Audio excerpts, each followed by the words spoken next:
A ghost in the Korean skies. Picture this: a cold, early morning sky over Korea. November 30th, 1950. The air is piercingly clear and cold. It burns your lungs. Way up high, moving in on their target, sails an invincible armada, B-29 Super Fortress strategic bombers. For the American pilots, it's just another day at the office. They're the kings of the sky, the masters of the air. Their machines are the most advanced, their training is flawless. They are as confident as Roman legionaries at the dawn of the empire. There simply is no enemy capable of challenging them. And then suddenly, from the ground, from the clouds, diving at them like a bird of prey, comes a lone fighter. It looks like nothing they've ever seen. Swept back wings, an all-metal fuselage painted in khaki. It tears through their formation at an incredible speed, and its guns, not the standard .50 caliber machine guns, but something much more powerful, spit a deadly burst. A deafening roar, the sound of tearing metal, panic over the radio. Before anyone can even react, the ghostly plane pulls up and, like a demon, vanishes into the blue, turning into a speck and disappearing from the radar scopes. A riddled, smoking B-29 makes it back to base. It's barely holding together. The crew is in shock.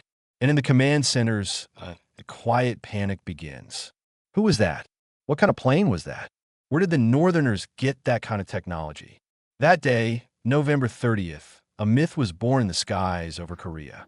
A new master of the high altitude had appeared, one that struck fear into the hearts of the West's most experienced pilots. Its name was the MiG-15, and this fear was so potent, so deep, that it haunted American pilots for many years after the war. But what was true about this fear, and what was a brilliant illusion, born of propaganda and the shock of that first encounter? Where do the exaggerations lie? Let's break it down, because behind the dry numbers of downed aircraft lies an incredible story of a technological, economic, and human battle. The German inheritance, or how enemies became the blueprint. To understand the MiG-15 phenomenon, we have to go back a few years to the heart of World War II, to defeated Germany. This is a key moment that many miss. Both the Soviet Union and the United States, allies in the anti-Hitler coalition, were engaged with equal fervor in a real hunt for mines and technology from the Third Reich. Economic and Tech Brief Number 1. Operation Paperclip versus the Rabe Institute. The American approach, Operation Paperclip, the U.S. acted on a massive scale, like they were buying out a whole tech supermarket. They took home not just blueprints and prototypes, but, most importantly, the creators themselves. Wernher von Braun and his team of rocket scientists, aircraft designers, and physicists. This was a strategic decision. Why spend a long time studying when you can get ready-made geniuses with their knowledge turnkey? Their F-86 Sabre, the MiG's future main rival, was a direct descendant of German research on swept wings, which had been studied in the wind tunnels of Messerschmitt.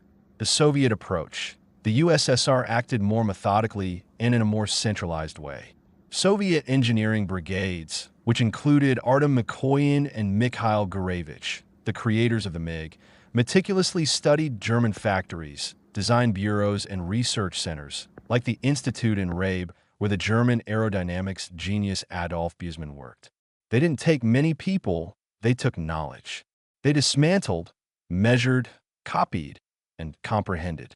Their task wasn't just to copy, but to understand the principle and improve upon it, adapting it to their own industrial capabilities and philosophy. My opinion and analysis. This highlights a fundamental difference in mentality. The Americans bought the fish. The Russians learned how to fish. And in the long run, both approaches worked, but they produced completely different machines. The Sabre was technological, complex, with a focus on pilot comfort and electronics. The MiG-15 was a weapon, simple, reliable, deadly, and maximally advanced in its key components.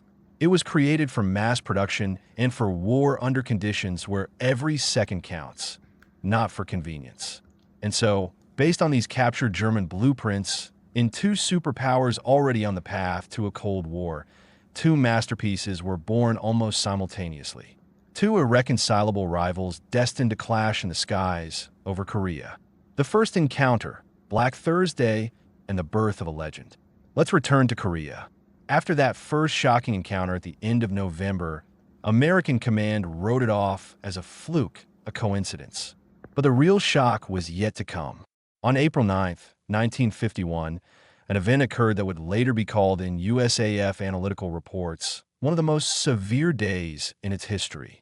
A squadron of the newest MiG-15s, flown by Soviet pilot instructors. Officially, the USSR was not participating in the war, and the pilots were volunteers, intercepted a large group of American B-29 bombers, which were covered by fighters.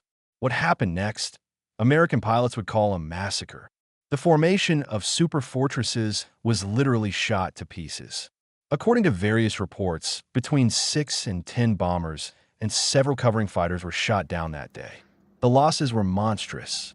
For the arrogant U.S. Air Force, accustomed to unpunished carpet bombing, this was not just a blow, it was a humiliation. The day the sky stopped belonging to them. So why was the MiG-15 so effective? Let's break it down. Ceiling and rate of climb. The MiG-15 could climb higher than any American fighter of its time.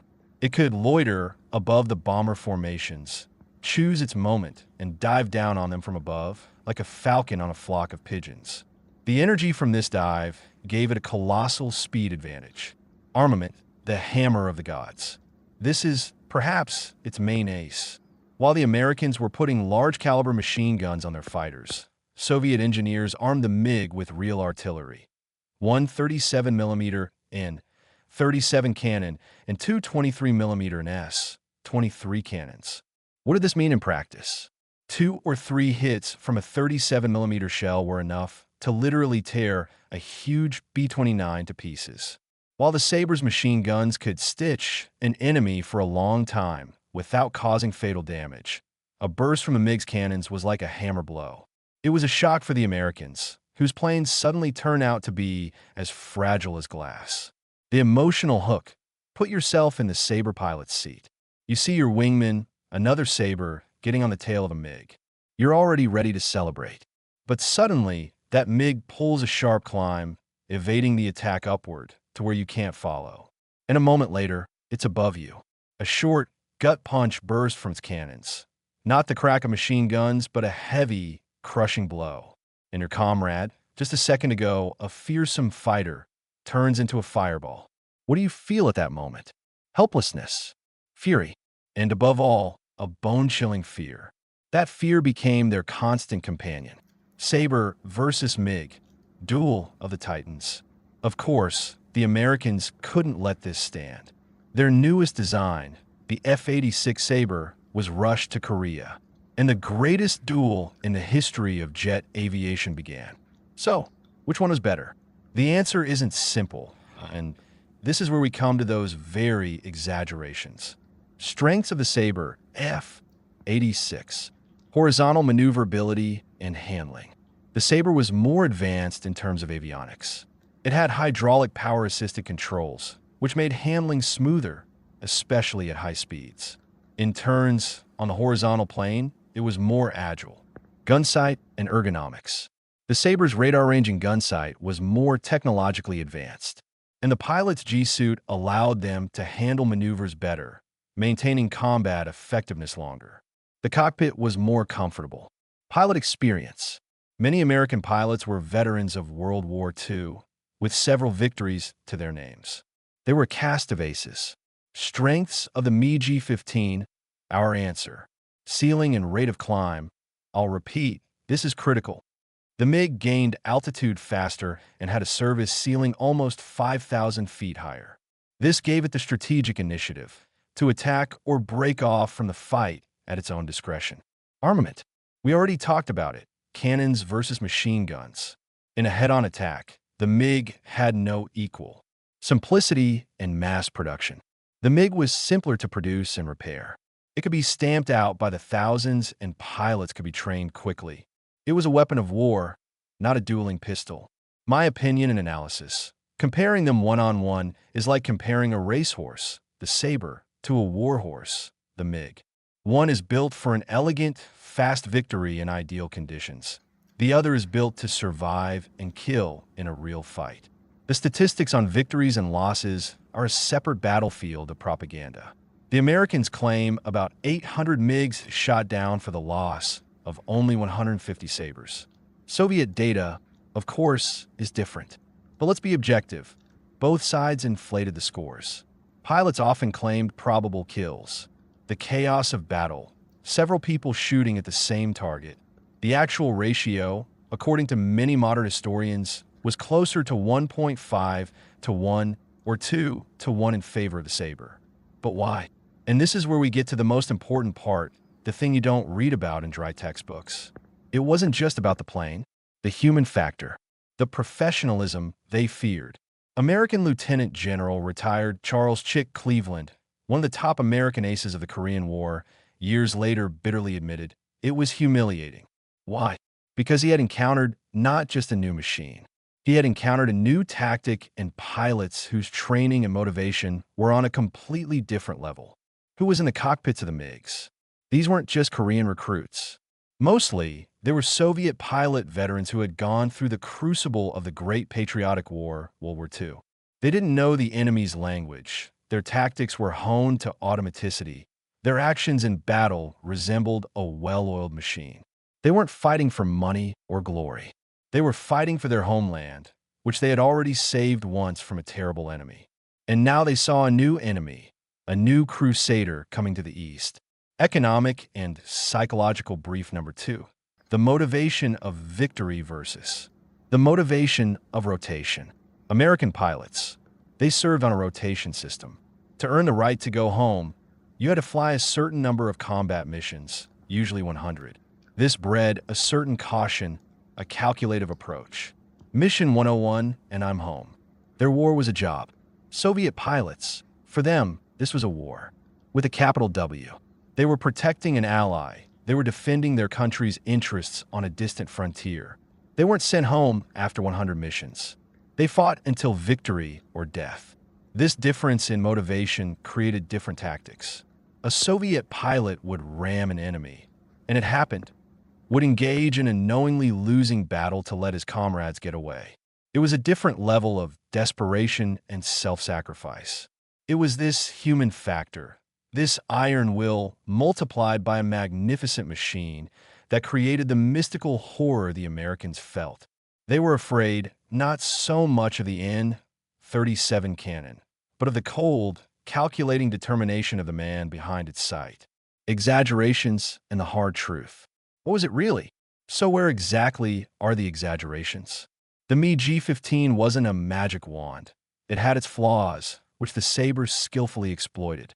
Problems with horizontal maneuvering. In turning fights, the Sabre was better. Experienced American pilots quickly learned to draw the MiGs into a horizontal maneuvering fight, where their chances were worse. Quality of construction and technology. At high speeds, the MiG's ailerons could sometimes jam, and it could enter an unpredictable spin. The haste of mass production showed. The Sabre was better built. The myth of invincibility. Propaganda from both sides created an image of either an invincible Russian ace or a dumb Asian pilot.